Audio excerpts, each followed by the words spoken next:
let's make sure we use up the good ideas here. Yeah. Yeah. All right, everybody. Welcome back to the Wages of Cinema. And I have a dead donkey for you, and it's full of cheese. Was that full of cheese? I don't know, Jack. You tell me. It's a good question. Sandwich! We're going to talk about surrealism. I have a balloon in my head! No. And we're not just going to talk about weird stuff. We're going to talk about the brief, tragically brief flowering of surrealism in cinema in the 1920s, and 30s. And then we could also possibly talk about how surrealism has sort of stayed with us in the history of cinema in the past century. And the fact that so many children of the surrealists have come about, and even in small ways, even in cartoons, and especially in cartoons, but also in live-action features and the underground. Let me talk about briefly how much surrealism has ingrained itself in our lives. Yes. Without us even realizing it. I was doing research. I was watching clips on surrealism, just do a little research. Uh-huh. And before it was a commercial about the sun god Ra trimming hedges as an advertisement for solar power. I feel it's right here. It's like in our breakfast cereal. Geico commercials are surrealist efforts now. Like, but it's not even like you don't even see it anymore. Like half the great cartoons that we have nowadays have some surreal element, and we don't even think about it because it's good surrealism. Let's not get crazy right now. No, but let's take you back and back and back to when surrealism kind of became a thing, sort of. In the late 20s. Well, I'd say the mid to late 20s. But let's think about let's talk about the history that before it got into cinema, surrealism and also I think the term Dadaism, which is there a difference between those two? I think there is, in the sense that Dadaism seems to have no all right, should I Wikipedia this? I feel like, all right, I'm not an art historian, but one morphs into the other, I believe. Yeah, I mean, that's the thing with, when it comes to surrealism, it started off in arts, in painting. Because originally... Visual arts. Yeah, in the visual arts, two of the first real filmmakers in surrealism, Man Ray and Salvador Dali, were painters originally. They were trained in that form. Yeah, they're classically trained artists. And the thing about cinema, though, that you really take for granted though today, because I was watching a documentary about Louis Bunuel. Louis Bunuel talks about in his autobiography that when he was a kid, cinema was looked at like you didn't go to the movies if you had money. Right. Cinema was looked at as like a sideshow attraction for the working class. It was kind of like the pulp novel or the comic strip. Yeah, it was kind of a disposable art form for just the Nickelodeon levels of society. Yeah, and so when he was a kid, he didn't really watch any movies. I think he probably watched his first movie when he was in his teens or. But by the same token, the surrealists grew up with cinema. Which was what set them apart from other artists. Impressionism had come before, and everything had come before. In the early 20th century, the artists that grew up and became involved in surrealism were like the first generation to really have cinema, because in the 1900s, there was the work of Georges Méliès. Yes. And there was eventually Chaplin and people came along. Yeah, and Griffith was the one who Max sort of Sennett set up and the Buster Keaton. grammar. Yeah, and Buster Keaton. Buster Keaton apparently, and we'll be talking about this book more in a moment, but Keaton apparently had a big influence on the surrealists. Yeah. Comedians in general, I think, they appealed to surrealists because, all right, we're not doing something that's super serious. We're actually having fun. We're trying to play with the audience's heads and expectations. Flouting people's expectations. The fact that Buster Keaton can do these amazing stunts that nobody has ever seen before, that a house falls and he manages to survive because he's standing in the right place where the window can. Exactly. That's which is a super picturesque and super dangerous stunt. Well, nothing says dangerous like what Buster Keaton used to do. I think he's like the Jackie Chan of silent films. Yeah. Yeah, exactly. Well, let me talk Jackie a little Keaton bit. is the Buster Keaton of kung fu movies. All right, good way. But let's give it a little further context. So the Surrealism cinema movement comes about in the late 20s, 1927, 28, 29. And, I would say maybe even around 25. Maybe. But by that time, the great silent films had, like, anything you can think of had already happened. Silent cinema was actually really becoming... It hit the nadir at that time. Yeah, you're right. Just as sound was coming in, which everybody looked at as, are you kidding? Right. Sound with movies? Right, you can't have that. But think about it. You had films like Nanook of the North, Cabinet of Dr. Caligari, Millier's work. Also, Murnau. Murnau, yeah. And Fritz Lang was a huge influence on Metropolis Bunuel. had already came out. And basically all the great silent films had come out before Surrealism. So Surrealism is probably the last great masterpieces of silent film. Like Charlie in the 1930s, Charlie Chaplin is going to make City Lights and he's going to make Modern Times, and those are that's after the fact. Those are spiritually those are spiritually silent films, but it's silent films last It's him hurrah. kind of grasping to the last vestiges, and they're great films. But silent film. Silent film is when you know that you don't have the backup of people talking to back you up. Which is why when Luis Bunuel premieres Un Chien Andalou, he has a phonograph recording for his music. That's what's interesting, though, because I wanted to talk about with that is, the first time I saw Un Chien Andalou was on VHS tape, and it had the tango music and the classical music. Right. And that's, it's hard to think of watching that movie without the music. And yet, when I was in college, I was in a film class where our teacher actually showed us Un Chien Andalou on 16mm film. Ooh. Obviously, there was it was awesome. And most of the other students with me, maybe all the other students, had never seen it. And so they were really thrown off by it. And yet, it wasn't quite as effective because I didn't have the music. Yeah. I think I had the music kind of playing in my head because that was an example, though, I think, even though it was a silent film, just like with something like Good, the Bad, the Ugly, or a classic Hitchcock movie, you can't, or Jaws, you can't separate how the image works without the music. Like the way that because I recently watched Un Chien Andalou again, and that moment where the man, he's looking outside with the woman who's been hit by the car, but then all of a sudden, you have the Wagner. There's the Wagner there. Tristan and Isolde. Yes. There's that moment where it's almost kind of, it's meant to be maybe ironically romantic because he's like leering at her. And then finally he makes her move, and at that moment, the tango music comes in. A shift in tone. But it still works because as he's, messing with her, as he's feeling her up, fondling the tango music, really...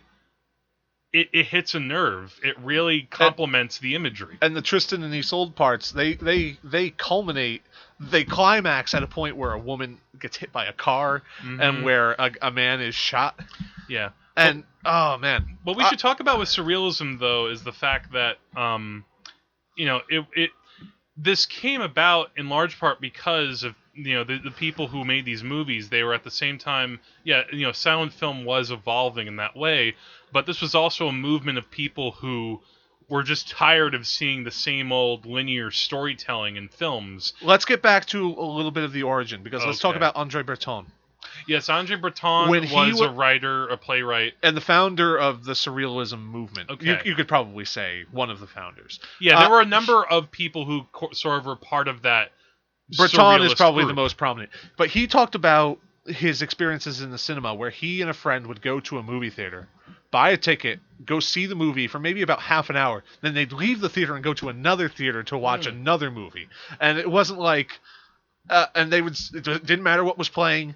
It didn't matter how long it had been running. They just went in like in the middle and they started watching that. Well, then they'd leave again and go to another theater. Well, that's a cliche though that ended up happening. That stayed in movie going for a number of years. Like that's where the phrase "Oh, this is where I came in" comes from. Because a lot of people over the years, not just in the silent era, but up until maybe the 1960s, would kind of go in and out of movies. That's why when Hitchcock told people, no, you have to watch Psycho from the beginning. That's why that was kind of in part revolutionary. Because wait, I have to watch this from the start? Are you kidding? I can't just come in the middle? Yeah. Oh, I see why. And this is serial film hopping, where like they'd probably see 5 films this way, and then it was all about for them making connections between these disparate moments of film, and that I think is the essence of surrealism. At the same time, something that well, I don't know if when we can get into the sort of book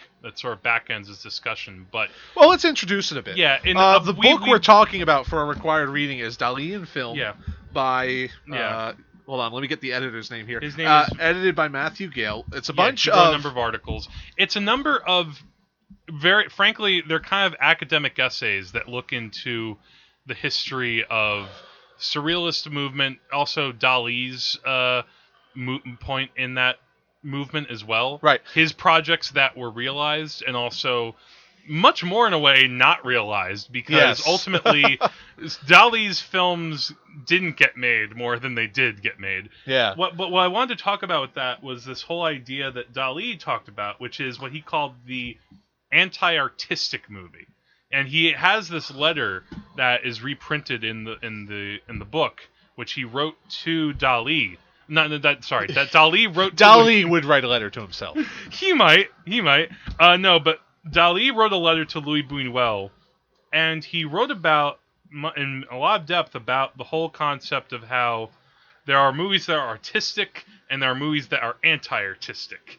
And now, whether or not you might think, all right, is Dali kind of blowing smoke up my ass with this whole argument? Who knows? I mean, Dali had a lot of highfalutin language.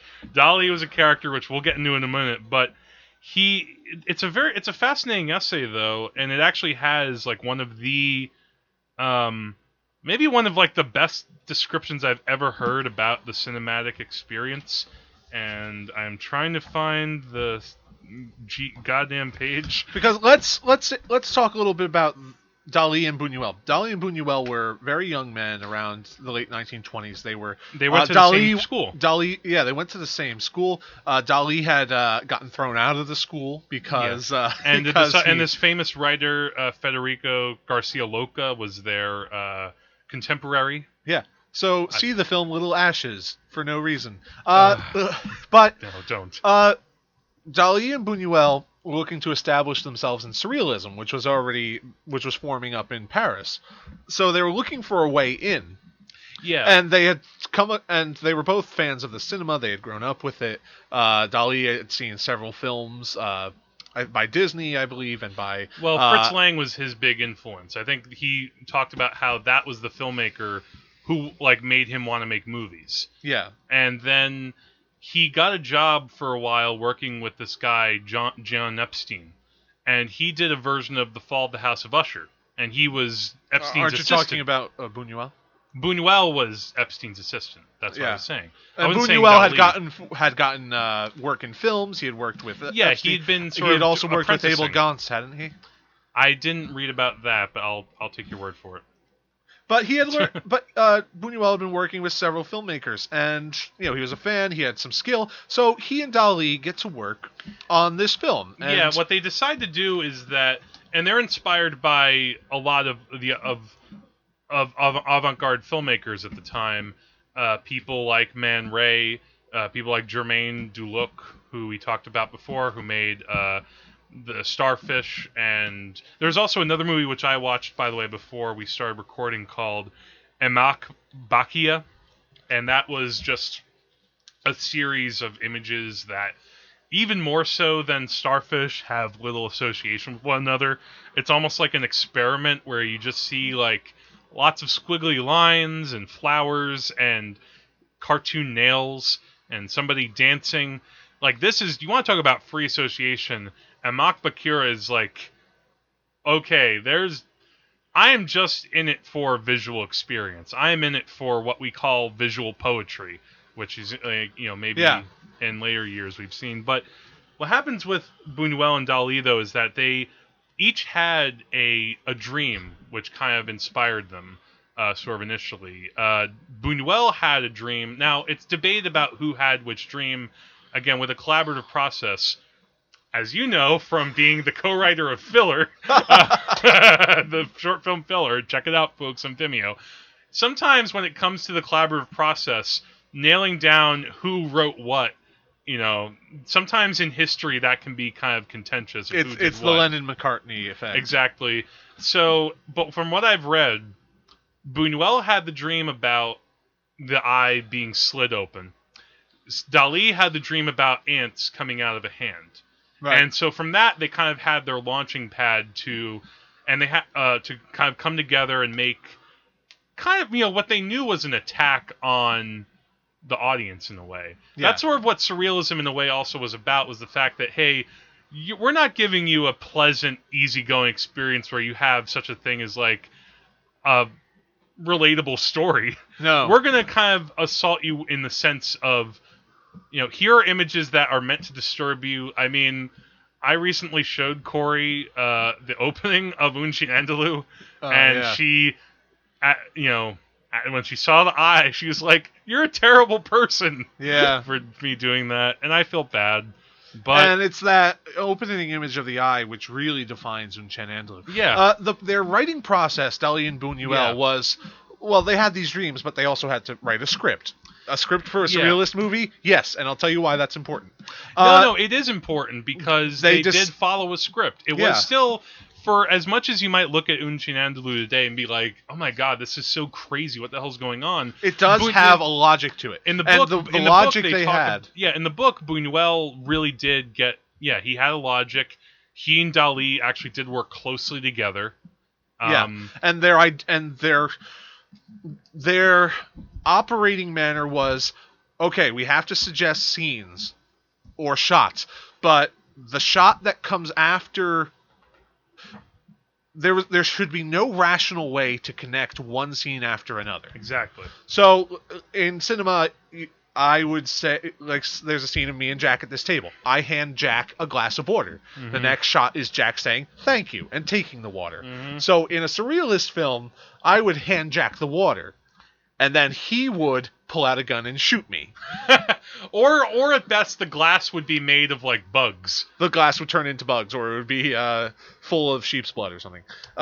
It's like, the film is meant to be deliberately disturbing. Yes. And that, like, it was actually described, I think, that as a, quote, magnificent crime when it was made. Actually, it's interesting to point out some of the other alternate titles, because originally they had, like, working titles for the movie.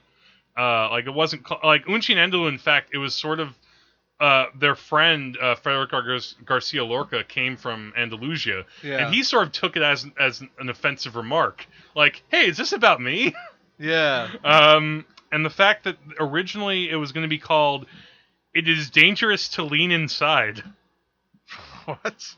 Yes, that was the working title for the movie, and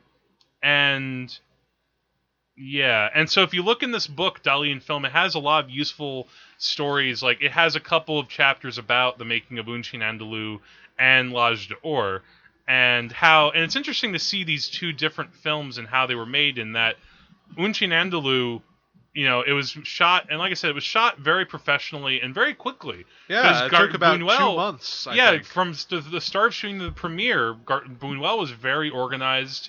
So in that sense, even though, I'm making this crazy movie, it was a very small project. It was a small project. I mean, I'd be curious if there was ever footage on the cutting room floor.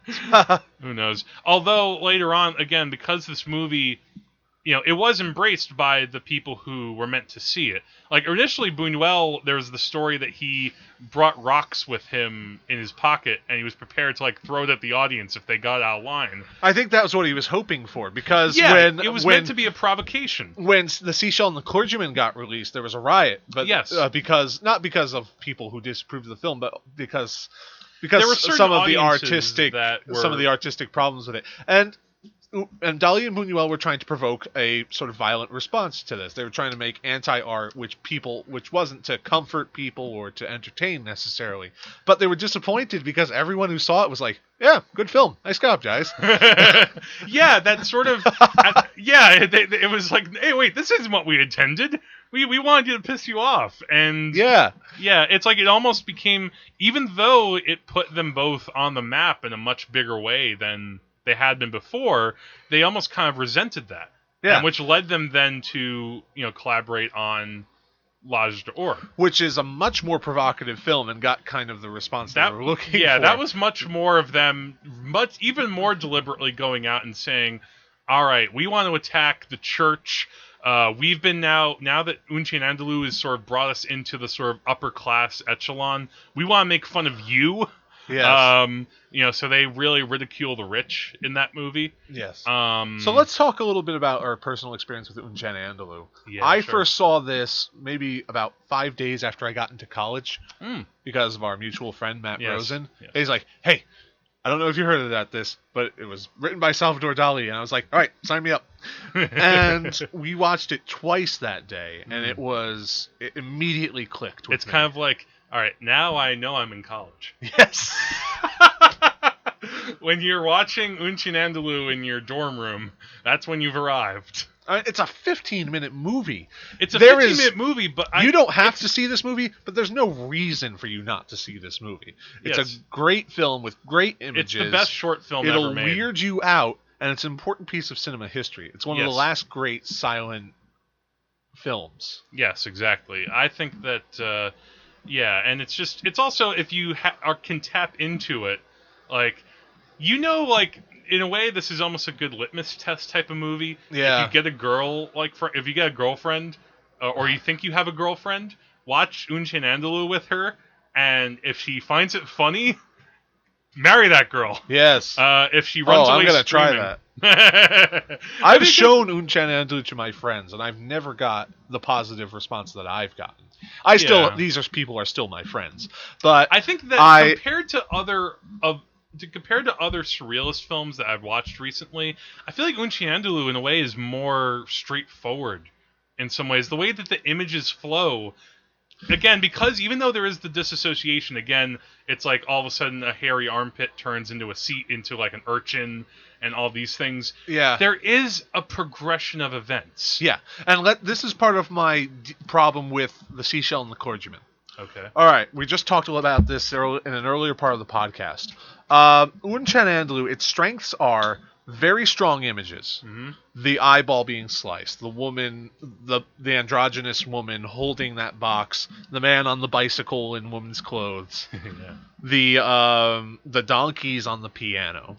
For a while I thought those were deer. Yeah. But very concrete, very vivid images. Mm-hmm. But it has a plot. You probably can't even call it a plot. It's not. Well, no. Here's the thing. It's not a plot, but it is. There's nothing in it that's super obscure. It keeps moving. Yeah. The one thing I like is I like Seashell and the Clergyman more than you did, but there is that moment in the movie where it kind of just stops and you're just watching like a ship. Yeah. And it's just like, all right, I'm watching this ship. What next? Yeah. What else you got for me? And Unchen Andalou, even though it has a lot of images, it doesn't have blatant symbolism or any sort of real tangible lesson. It is anti-art. Unchen Andalou is a purely cinematic experience. Right. There's no way to translate Unchen Andalou outside of film. It's like having a picture of Revolution Number 9. At best, you could have maybe the script was published like in. Yeah, I have a book magazine. of the script. Oh, okay. Yeah, but I mean, it doesn't do it justice. The way that this compares, this is contrasting against Seashell and the Clergyman.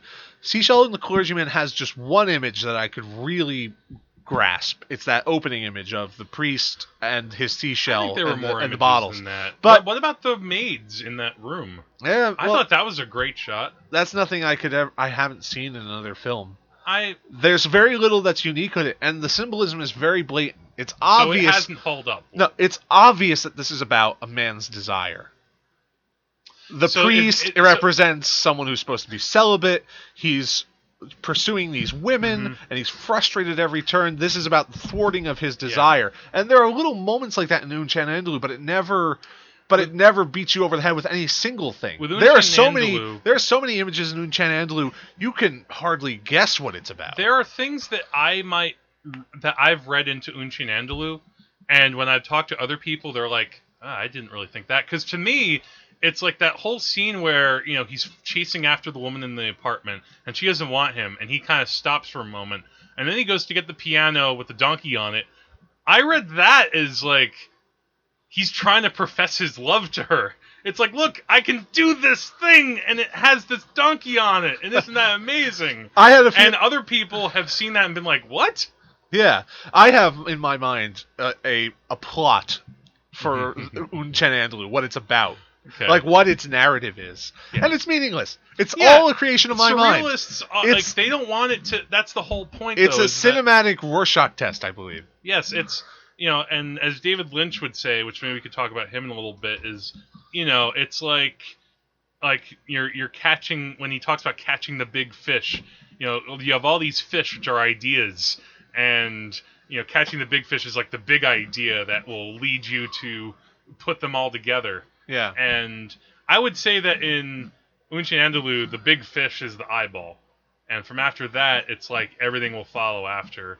Because it's you can't beat that eyeball. Bunuel, it's interesting because Bunuel's career started with like the most notorious scene in cinema history. Yeah. You could almost argue. So let's move on to L'Âge d'Or. Now, I should say that I watched part of this again. This one is a longer film because it's 60 minutes. This is more like a feature. Yeah, it's closer to being a feature. And in my mind, this doesn't do well because I feel like it overstays its welcome. I still like the movie a lot, from what I remember. I remember at the time when I watched it, I didn't love it like Unchan Andalou, but I still thought it was accomplishing the sort of similar aesthetic of Unchan Andalou. I agree. I feel like if you stretched out Unchan Andalou to 4 times its length, you'd probably get something like L'Âge d'Or. But it's just more effective in that 15-minute burst. And if you stretch out Unchan Andalou 12 times its length, you get Inland Empire. Oh, jeez. But with L'Âge d'Or, that's much more provocative. Yes, and it was purposely more provocative because of the positive response that Unchan Andalou got. And Dali and Bunuel were like, all right, we've really got to ramp up the offensiveness on this one. Yeah, and what's interesting with their collaboration, from what I was reading about in the book, it kind of got, I think, in a weird way, they kind of got a little more frayed. Like, I think, Bunuel really mostly wrote most of the script himself. Dali was and away Dali contributed for most of ideas. The way. Yeah. What happened was, from what I read in the book, Dali and Bunuel did get together, but not much came of their meetup. Bunuel ended up kind of using a lot of Dali's notes, his suggestions, and incorporated them into his script. But ultimately, it was a little bit more of a Bunuel film than a Bunuel-Dali hybrid. I would agree that but it's still more of a Bunuel film because it's more about themes that Bunuel is going to revisit in his later films. Lots of Catholicism. About bourgeois characters. And there are still a lot of things that are memorable, though, in this film. Yeah. The opening with the scorpions and the rat. Yeah. And then all the bishops on the rocks. Yes. And, of course, the third one the lovers rolling around in the mud. The giraffe being thrown off of the balcony. The girl sucking on the statue's toe. Oh, that's got to be... I love that whole sequence of the concert in the garden. Mm-hmm. And the man, you see his face, then you cut away and you cut back and he's bleeding. It's like a great It's like he's gotten the crap out of it. It's a satire of melodrama, too. Yeah. A lot of surrealism has a satirical element to it as well. Yeah. Making fun of social norms and conventions. What happened with this movie, though, it got released for a few days. Word spread about it fast. Yeah. And these kind of fascist right-wing people. Reactionaries. Yeah, they threw purple ink at the movie screen. They tore up they tore up paintings by surrealists that were in the lobby. Yeah. And then the movie got banned because of pressure from them, and the board kind of saw, wait a minute, I don't know why we granted this, that it could be released. This is pretty offensive. Yeah, and so it was banned in France for a while. Yeah, still not quite the reaction that Dali and Bunuel are hoping for, I think. But it got a kind of serious response politically. Yeah, I think so. It's a pity though that it got banned. It was just kind of in private collections for a long time. It didn't get released in the United States until 1979. Probably officially. There were Officially. probably like screenings clandestine before. screenings. Yeah. But like as far as the public knew, this was one of those movies that was, you talk about like an underground film. This was at a time where, kids, there was no YouTube, there was no VHS, there's no DVD. You had to go to a theater and see L'Age d'Or. By the way, get off my lawn. So now I want to go back to the and book another thing that I just really want to point out, which is just so foreign to me and probably anybody else listening to this, that films used to have riots. Yep. Yeah, you would never hear about that nowadays. Like, apparently, Alejandro Jodorowsky's first film, Fando and Lis, oh yeah, that caused like a major riot in Mexico. Like people were just because that sort of got him the sort of Bunuel Dali response at the time, and he kind of went all out with a kind of bizarro surrealist film. It's been a while since I've seen that film. I've got to revisit it. That one may be even purer in terms of surrealist efforts than some of his later films, which is arguable. When it comes to this book, Dali in Film, now I should say that when we say that it's a, quote, required reading, I wouldn't say this is 100% required, unless if you're really seriously into Salvador Dali and the history of surrealism. It's a very academic reading. It's frankly, even for me, someone who has written, like research papers on films and had to use scholarly articles, at times it was just a little difficult to read. The first few chapters are very dense and challenging. You can get through them fairly quickly, but once they start talking about the films themselves rather than philosophy or about art criticism, that got better. They become much more interesting. I'm not an art critic. Oh, God, I'm not an art critic either. Well, I'm not even, I never took an art history class officially. I did, but this is beyond me too. Yeah, so like all of the descriptions about Dali's art in relation to the cinema, it just lost me. It starts off kind of dull, but then you start talking about the films, and then history is more interesting. It's much more interesting, and if you like Dali and you're interested about his collaboration in the world of cinema, which is actually quite extensive, despite his failed projects, it's still a fascinating read. Yeah, the thing with Salvador Dali is that like he's his art was what really lasted the most. His paintings. He was primarily a painter, but he was always kind of fascinated by cinema and its potential for, breaking the mold of what's expected. Again, I mentioned the whole idea of the anti-artistic film, and he has a whole letter to Bunuel where he talks about the whole concept of, we need to try to break apart what is expected. The fact, and he has this whole great opening where he talks about like the film bird, and I just want to read a tiny bit of this because this letter I thought was just fantastic. Just give me a quick second because I know that we should move things along, but this is just good to move along. Let's go ahead. The film bird, like that of photography, does not have to be hunted in faraway places. It is everywhere, in any location, in the most unexpected sight. The film bird nevertheless commands such subtle and perfect mimicry that it remains invisible in its flights through the naked objectivity. Because of this, discovering it is a matter of high poetic inspiration. There is no more spiritual hunt than that of this bird, whose presence we are unable to perceive. No hunt is less gory or draws more blood. It is at the same time almost a game, with the bird in prison, shut within a camera obscura and liberated anew by the crystalline lens, free of anilines and having chloroformed wings. Scream! If we care to listen, we would hear the black and white music of the different velocities of these birds as they come out from the electric Milky Way of the film projector. I fucking love that. Then it would be sweet to notice how the most dizzying flights form a succession of quietudes, and the most inspired beating of the wings, a continuity of anesthetized calms. Each new light, a new anesthesia. And so he goes on and on to talk about how the cinema bird is like a timber. The cinema bird is yet the breeze emanating from a fan. Yeah. So it's this whole beautiful section, but he goes to talk about the whole idea of, anti-artistic film he really is more about primary, constant, psychological things, whereas an artistic filmmaker to him was someone who, oh, you're doing a real movie? Screw off, get off my lawn. And so from this sort of informed him as he tried to put together projects. Like in the 1930s, after L'Âge d'Or, he tried to write his own scripts.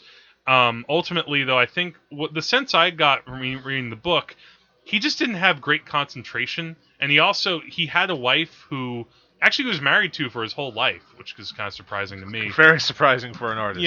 He did have his Sorry to generalize all your artists out there, but there's a great story I should do as a quick aside where Are you going to talk about... Oh, you keep going. Well, no. Bunuel talks about how, Bunuel, he was married, and he did flirt with women, but Bunuel said Dali's idea of flirting with women was he would have a woman over to his apartment, have her take off all of her clothes, fry 2 eggs, put them on her shoulders, and show them the door.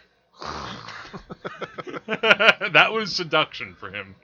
One of the fascinating things in the book, as some of you may or may not know, Dali loved the Marx Brothers. Loved the Marx Brothers so much. He actually did paintings of Harpo, and Harpo really loved Dali. Yeah, they met several times, and Dali tried to write a script for the Marx Brothers. He tried to write a script for the Marx Brothers. And the title of this script was Giraffes on Horseback Salad. Yes, Giraffes on Horseback Salad, probably reference to their film Horse Feathers. Yeah. In part. There are a lot of interesting descriptions. The book talks a little bit about how... If you've seen these movies, think about probably... Think about Horse Feathers mixed with L'Âge d'Or. Yes. In a way, it really kind of makes sense. It kind of does. I mean, when you watch the Marx Brothers movies, especially those early ones, they really reveled in anarchy on a level that, you have Groucho who's doing a lot of quips and, cracks, but Harpo's antics at times are really surreal. Yeah, and the Marx Brothers are constantly flouting authority, making fun of the upper class, generally striking against bourgeois values in the way that I think surrealists hoped to do. Yeah, like somehow those comedians and also it's really bizarre, but it makes a compelling amount of sense when you really think about it. There were two filmmakers who I think aside from the Marx Brothers, I think Dali also loved Walt Disney too. Yeah, Disney. He put out a short called The Skeleton Dance, which I watched actually.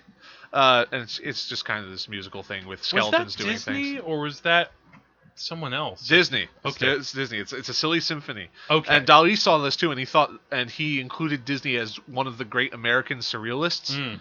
And which is interesting. Which also makes sense considering how much surrealism has seeped into animation these days. It's Adventure Time. Adventure Time. SpongeBob SquarePants. Didn't you tell me, by the way, now, like I said, I'm not a big SpongeBob guy, but there is a character named Man Ray. Yes. On the show. Yeah, he's voiced by John Rhys Davies. Okay. Gimli from Lord of the Rings. Yes. And he's this manta ray themed villain who's See, I joked to Andrew when we were first talking about this, I wonder if Man Ray is in the Aquaman comics as a sort of guy who's trying to get his spot. Yes. But then what happens is Dali tries to collaborate with Disney in the 1940s on a project called Destino. And unfortunately, that didn't quite pan out. He did about 15 seconds of footage with Disney, and then who knows what happened. Maybe Dali just said the wrong thing and pissed him off. Maybe Disney had to go do something else. I have a theory as to why this kind of fell apart. It was just too weird? No. Here's part of I think here's the main reason why a lot of Dali's film projects never got off the ground. Dali was constantly trying to write scripts and do things, and he was very interested in cinema. Part of the problem was that it was secondary to him. He was mostly interested in paintings. He's known for his paintings. He had kind of... I got the sense from reading the book was that he had kind of ADD with that. But I don't think that's the real problem. I think part of the reason is because he did not have a firm collaborator like he did with Luis Buñuel. Buñuel was a real filmmaker. Right. He wanted to make films, and that's Dali, what he did with his Dali life. could say he wanted anything, but Buñuel was probably the person who was able to say, well, I mean, they were friends, and they could talk openly to each other. It's like, Salvador, we can't really do this. I mean, we can make it work another way. It'll change it a lot. Buñuel knew what could work with what he had. He is a practical film. He was a practical filmmaker, and Dali could suggest whatever wild image he wanted. But there's certain things that you can't film. That's why it's like, I think that from what I read originally, Dali suggested even more images involving like burning giraffes, right, and exploding swans. Yeah, and Buñuel, he got these suggestions, and he's just like, no. All right, and that's part of that's one part of the problem. But the other part of the problem is that Dali was a surrealist, and he was trying to make films that were anti-art. Yes. And also ultimately anti-profit. Yeah, it's hard to do that in a field where it's a commercial medium. And it was easy to make Un Chan Andalou because they got the money from Buñuel's mother. Yeah, it was done as like a student film. And it was a low-budget film. And they got the money from L'Age d'Or from a rich count who wanted an art film made. Yeah. They had no investors to be responsible for. So when Dali makes this script for Giraffes on Horseback Salad with the Marx Brothers, Groucho... What studio is going to greenlight that? Right, and Groucho says, they're not doing this because it's not entertainment and it's not money-making. And Walt Disney, great artist, but also great businessman. Yeah, it's like, does it have Donald Duck? Does it have not even necessarily that? It's lamb? Like he did do weird stuff, but it was to entertain. Yeah, it was and always ultimately to entertain in order to make money. His Disney, if he did have any surrealism, it was kind of in the background. It was sort of like here and there, in between what was otherwise, a very commercial film. Yeah. Those little moments in Snow White or Pinocchio or Fantasia that are surreal, most of those films are still big crowd-pleasing efforts. Dali's films were more about like, ha, I'm Dali, and you are... It's about, I'm going to shock you by slicing an eyeball in half. Yeah, or I'm going to burn a giraffe. Yeah. Most people in the 1940s, if they see a giraffe on fire, they're going to go running out of the theater. Yeah, and that's really the problem. Dali is not making films to make profit. The closest that he got was, though, we should say, working with Hitchcock. Yeah. In Spellbound. And we talked about Hitchcock in our last episode of the film. Now, I should be honest, I kind of skimmed the chapter on this in the book. However, I did read a Hitchcock biography years ago, so I know a lot about the history of this. What happened, and also there's another chapter too about this sort of failed effort. I think with Fritz Lang, Moontide. Yeah, Moontide. That was another thing where he but the thing with Spellbound, there is footage of the film which you can watch, and I've actually shared it on the Facebook page already of his scene in the film. Gregory Peck is describing a dream that he had, and of course there are a lot of eyeballs. Yeah. There's kind of a ball going on. At one point you see a woman with a pair of scissors going up to the eyeball. In a way, it's very much directly as if taking Dali paintings and putting them in a movie and having characters walk around. Yeah, it's a really great dream sequence. You could probably find it on YouTube. Yeah. We'll post a link to it on the Facebook page. The thing that happened with this, though, slightly similar, though, to his other experiences, even though, there is Dali-infused footage in Spellbound, there was supposed to be a lot more. And it got cut down by Selznick, who was just like, I don't want this in the movie. Screw you. I don't think that was all of it. It was also a matter of practicality. There were a number of factors. There was Hitchcock saying, oh, no, we shouldn't go that far. There was Selznick, who was very, he was even more commercially conscious than Hitchcock was, and he was just like, all right, this is getting way too weird, let's stop this right here. Because Hitchcock's whole idea with this was, we've seen so many dream sequences in movies where, we're going to get the wavy lines, and all of a sudden it's just whatever. And here he just kind of did a hard cut from, all right, Gregory Peck's describing something, moves in close on his face, and all of a sudden we're just seeing eyeballs. Yeah. So that was cool. I mean, the fact is that we do have a classic Hollywood film with Dali imagery that does exist. It's just a shame that it doesn't have more of it. Well, but what does exist is astounding. Yes. I really enjoy it. Just watch that dream sequence. We'll have a link to it on our Facebook page. Now, you'll see exactly what we mean. Now, there's one more thing I'd like to talk about with Dali before we can move on with the episode. I got to watch a film which, for a long time, I guess, has been thought to be lost or just hard to find. And it's called Impressions of the Upper Mongolia. Of Outer Mongolia. Outer Mongolia. And this is important. I think it's important because Dali had this... In Dali's painting, Dali has this motif of double images. Where, for example, there is a town in the distance and there's something that looks like a wagon, but it could also be like trash in the road that looks like a wagon. And this is something that is key in Unchen Andalu, in the opening scene. A thin cloud moves across the moon, like essentially cutting in half, and then a razor cuts an eyeball in half. They are thematically and aesthetically linked images. I think Dali called this part of his paranoia critical method, and you see it a lot in his paintings. I don't remember the names of them right now, but there are a lot of Dali paintings that have this sort. The metamorphosis of Narcissus is the most important part of this, and it's about making connections between things that irrationally have no it's making irrational connections between disparate things. And Impressions of Outer Mongolia are these images that you see. I haven't seen this film either, but I know a lot about the history of it. Well, I could tell you about with this movie. Okay, so from what I watched, now again, the version that you could watch online, not the best copy, but what can you do? It's all we have. It's on YouTube and also on dailymotion.com. It's Dali. What do you the first thing we should say about this is the only film with Dali credited as a director. Right. Now he co-directed the movie with someone named Jose Montes Baquer. But what happens is the movie is really presented kind of like a documentary. Yeah. In a way, but it's like a documentary where Salvador Dali is the host.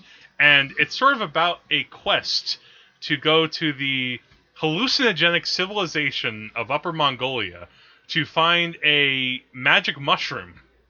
Right. And it's like moving across the terrain of the land, right? Well, what happens is we see a lot of images that are like we're meant to be seeing like going up the mountain, and at one point we see like the mushroom and it's basically like a giant sphere.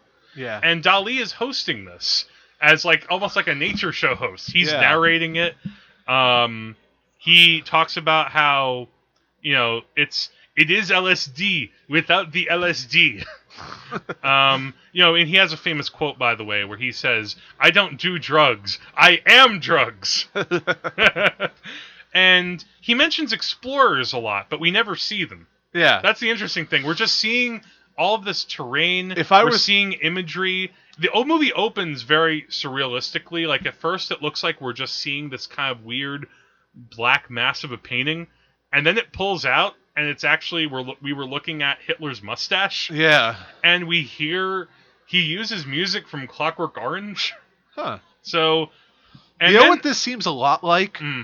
It seems like... What's that film that Werner Herzog did with Brad Dourif? It's Wild Blue Yonder. Yeah. Yeah, it's a little bit like that. Herzog takes these images that are just of, people like exploring Earth, but he says, no, this is the story of exploring another planet. This is finding things. Now, there are times where the movie, he does kind of make, as you said, these sort of connections that, are kind of disparate. Like, he talks a bit about Vermeer. The painter Vermeer. Vermeer's lace maker was a big... he was a big fan of Vermeer, and that's sort of brought up in this movie. The fact of the detail in those paintings, and I think he saw a kinship with the detail he had in his paintings. Right. Dali's a great painter. Of course. I have one of his paintings I'm looking at Newsflash. right now. Because they can see my painting in my apartment. Dali, I can't say enough about Dali. No. But he... And then you're going through what is supposed to be this exotic terrain, mountain ranges, paths, and images on walls to get up to his mushroom. And then at the end, you zoom out, and what you've really been seeing this whole time are the rust and are the rust stains on the brass band of a ballpoint pen. It does come back. I don't know if that's not quite how I read into it, but it does come back to a ballpoint pen. Yes. And he kind of makes a joke about it connecting with porn. Yeah. And a woman's parts. The movie actually ends with him there's a big. The only time you see other people in the movie, there's a big gathering in like the streets, as if there's a big parade or a march, and Dali shows up and he has a giant hat with like things on it, and he has part of a mask on, as if he's like a special guest for something. Again, the movie Dali could be my special guest for anything.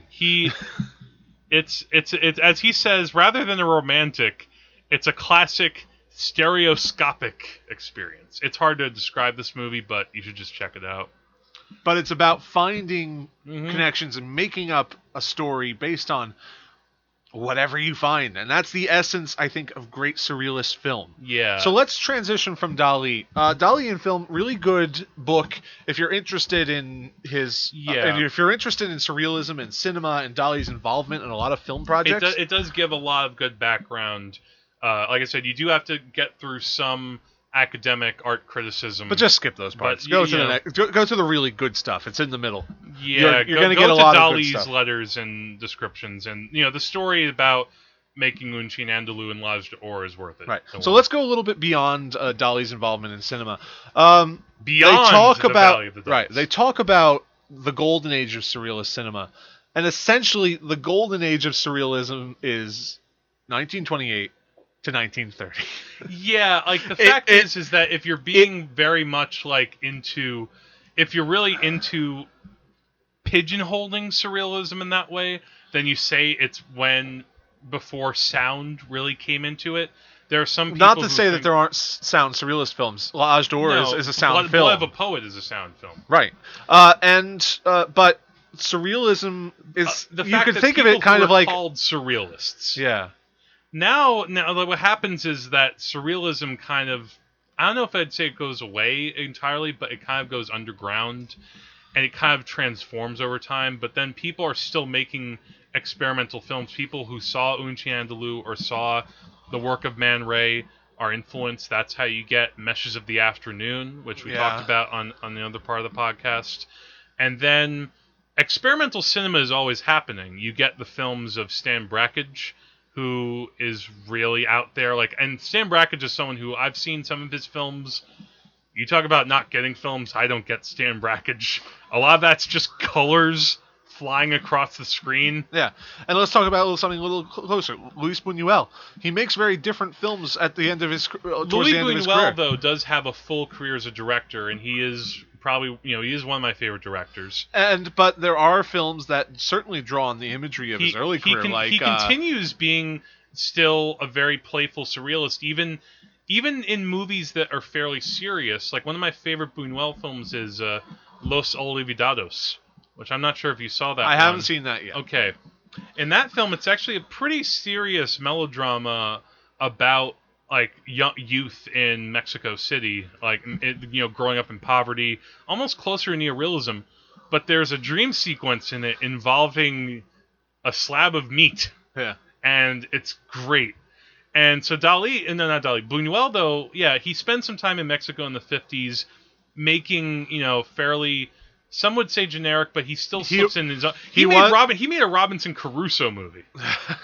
And it's actually really good. And he made Simon del Desierto? Simon Simon of the Desert. And there's a sequence in that where a motorized coffin drives up to Simon's pillar. Yeah. That was an idea that Dali contributed that Bunuel didn't use until... I do remember that from the book. But then later in his career he makes Belle de Jour, which, even though it's a pretty straightforward story, has very sharp, surreal visuals whenever Severine is having a fantasy sequence. Yeah. And then he did Phantom of Liberty. The Exterminating Angel. Yeah. Where rich people come to a dinner party and then nobody can leave. And people, for some reason, they can't leave the party. And they try to smash down the doors. And then near the end, there's sheep. Yes. They're, of course, one of my favorite films of all time, The Discreet Charm of the Bourgeoisie. Yeah. Which, kind of in the flip side, are about rich people who keep trying to have dinner, and they can leave and come back, but they can't seem to get dinner. Surreal things keep happening. Yeah, and at one point they're about to have dinner, and it turns out they're actually on a stage, and they're in front of kind of a half-full audience. Reality? Yes, and that obscure object of desire, where a man Viridiana. Yeah, Viridiana. One of the earlier ones. Yeah, I mean, with Bunuel, he also is trying to explore, sexual desire, class, religion, because he was raised a hardcore Catholic. Yeah, those Spanish. Well, Spanish. That's who. It's funny, in the documentary I watched, people, there was one person who said, all these people who think, oh, Louis Buñuel, he was a surrealist. No, he was just Spanish. Yeah. Oh, Spain. We love you, Spain. Yes. But from Louis Buñuel, though, yeah, he's doing his films. But at the same time, like I said, the underground filmmakers in the 50s and 60s, they kind of have their own form of surrealism and experimental filmmaking, which takes on another term. Surrealism got a lot of attention in the 60s due to counterculture. And Andy Warhol was doing very weird movies. Yeah, but I'd call that more pop art than any sort of Some of them were pop art. Surrealism. I've seen a couple of his movies that one of which included Dali. So that's true. He did like Dali. Dali showed up for the screen tests, and then from there, again, you get into, there are still cartoons being made that could be called surreal. I don't know about you, but I just wanted to briefly mention Duck Amuck. Yes, I think that is one of the best cartoons ever made, and it's very surreal. And a lot of people draw from Dali's imagery because he's just so famous and so iconic. And then, eventually, it's hard to talk about surrealism without talking about David Lynch. All right. Now, David Lynch, I wouldn't say he's a surrealist. But really? How would you... Can you describe him, all right, possibly? Earlier or is I he mentioned, beyond description? Earlier I mentioned Eraserhead. And while Eraserhead has very bizarre, very disturbing imagery, I think it's still a very straightforward story. Now it has a kind of baseline of having a straightforward story. If you took away the imagery, I think you'd still have you'd have a story that people could identify with.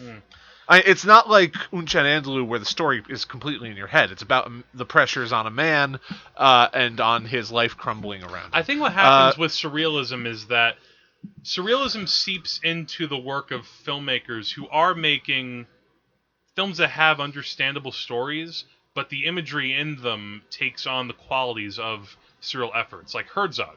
Right. Herzog makes the film Strajic, one of the great films of the 70s, which, that has some surreal imagery in it, and most notably the ending, which is watching a chicken dance, which I'm sure you've seen at some point. Yes. And David Lynch, and I love David Lynch, and I think he approaches surrealism most closely and successfully with Lost Highway and Mulholland Drive. Mm-hmm. Because while those have a very concrete narrative, they do. They have characters with names who do things that make sense. Well, with Mulholland Drive, though, and Lost Highway, too, it's like the narratives, though, turn on their heads. Right. Lost Highway has a cyclical narrative. Mm-hmm.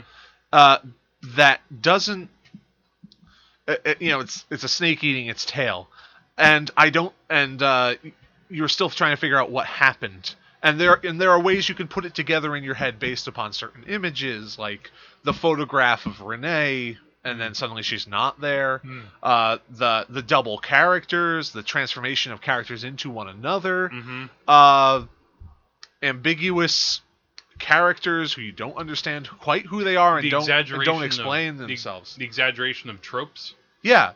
And you could say, Lost Highway has flaws, but you could certainly...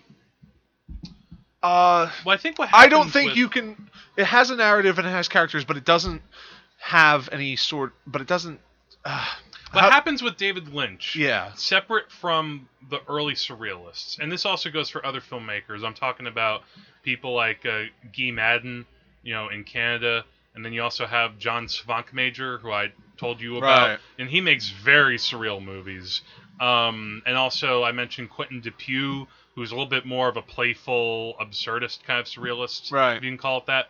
But what happens with David Lynch, though, again, these surrealists early on, and if you say the golden age of surrealism, 1920 to 1930, that's 2 years of film.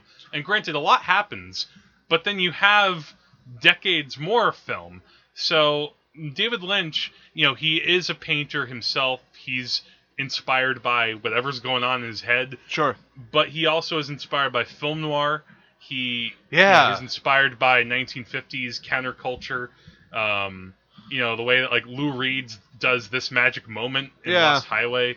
So there are different influences. There's a weird confluence of film noir and this sort of 50s Americana in his films. Cinema history becomes much richer over time in a way, because even though now we have sound, we have music, we have these things that the surrealists didn't have, in a way it takes on a new form, and it's still just as exciting. Right.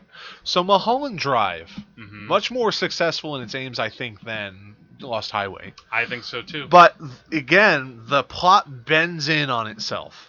It does. And while it does have what I'd call a satisfying ending, I don't think you can really summarize it in a way that everyone can agree on, and that the interpretation of that story is very much inside a person's brain. When I watched, I think I talked about, and it's going to be different for every person. On the first podcast, I talked about that Mulholland Drive's in my top 5 movies, and each time I watched it, I had a different take on it. To where the third time I watched the film, how I saw the two narratives changed completely.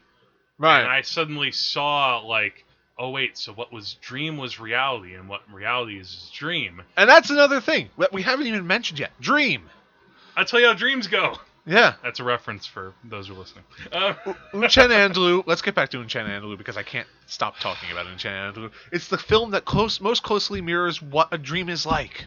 It kind of does. Well, it's the sort of it's the quintessential dream movie. Yeah, and Mulholland Drive and Lost Highway, they have a sort of dream logic. Yeah, and Inland Empire does as well, to a much more radical extent. That's why some people just can't take Inland Empire. It's too much. I remember being a lot less impressed with Inland Empire after having seen Mulholland Drive and everything else.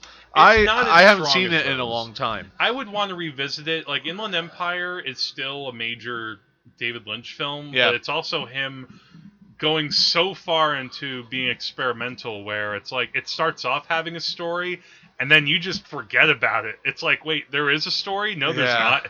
That's where, like I said, that Matt Rosen, our friend, described Inland Empire as a 3-hour remake of Unchen Andalou. And Unchen Andalou did it right the first time in only 15 minutes. It does get the sense of moving along with dreams. There is... Because when you describe a dream to somebody, you say, man, so I was with this woman, and I just started, feeling up on her, and, chasing around after her, and then all of a sudden I was dragging a piano. And then she had blonde curls, and she reminded me of her mother. And then there was a murder investigation, and I was, I was holding something, and it became a gun, and I shot And somebody. There was a cat cleaning itself like a Frenchman, and I can't describe what that means, but somehow I knew that that's what it was doing. And then all of a sudden, I found myself walking on a beach with this girl, and we were just walking for a while, and then it suddenly was the next spring, and we were just buried up to our chests in sand. And while David Lynch's films don't have that necessarily randomness, well, except for Inland Empire, they make you question what exactly the film was about, and there are scenes that don't seem to have anything to do with the rest of the film, and you try to wonder, well, how is this connected to this? And I think that's the essence. I think that's what makes Lost Highway and Mulholland Drive more surrealist than anything else. It's about how you make connections between different scenes. It's funny how secrets travel. Yes. I might end our podcast with that song. But dum da dum da da da da da da da da dum da dum. Oh, and man, I really just want to watch Mulholland Drive again. But that's good. It's about the connections, and somehow, when Mulholland Drive curves in on itself, you find yourself unable to make connections in a concrete way, so it becomes different for every single person. There's something that some writers have talked about, and some filmmakers too, that this idea that there is such a thing as dream logic. The fact that you can follow things in the sense of a dream or even hallucinations. From personal experience, when I was in college, I made a short film, which you may have seen, called Harold Max, and that was sort of my attempt at doing kind of a surrealist film. Whether or not I fully Matt succeeded, Rosen tried to make his own surrealist film too. Our friend Matt Rosen seems really easy to do, but to do it right takes some real understanding. No, you need to really break down cinema conventions and sort of break apart how you usually see a film. That's kind of it's kind of dangerous for someone at first, because we're sort of taught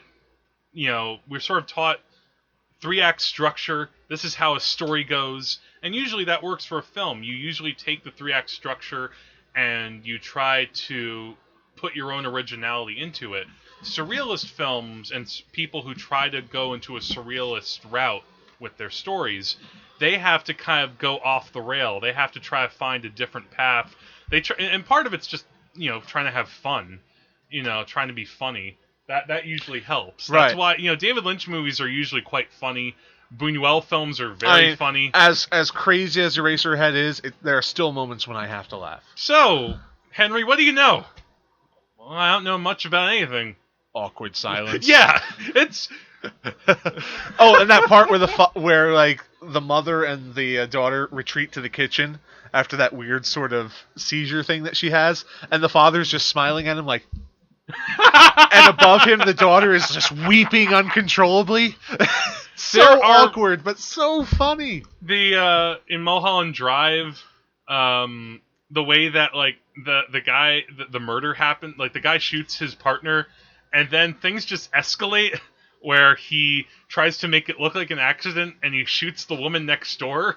And the woman isn't dead, and she comes outside, and she doesn't know that the guy shot her. So he tries to kill her, and it becomes a big struggle. Yeah. He finally kills her, but sets off the smoke alarm, and has to run away. And then you're like, what did that have to do with the rest of the film? Nothing, but it's great. It's showmanship in a surreal way. It's I'd like to finish off this episode with because we could talk about so much with surrealism, but we only have so much time. And I'd like to just finish this off with a quote from Idea Channel, which I think encapsulates surrealism and surrealist film in general. A work of art might have its own internal logic, but even if that logic is bizarre, it still needs to be consistent, purposefully inconsistent, or simply enjoyable in its own right. Purposefully inconsistent. That's a good way to put it. All right. I think that's a good way to end this fish. Florp. So, remember, Jack... the owls are not what they seem. All right, that was a little bit more straightforward. I should try to do our podcast backwards. Diane, I'm about to enter the town of Twin Peaks. I could tell you this: it's much better than Philadelphia.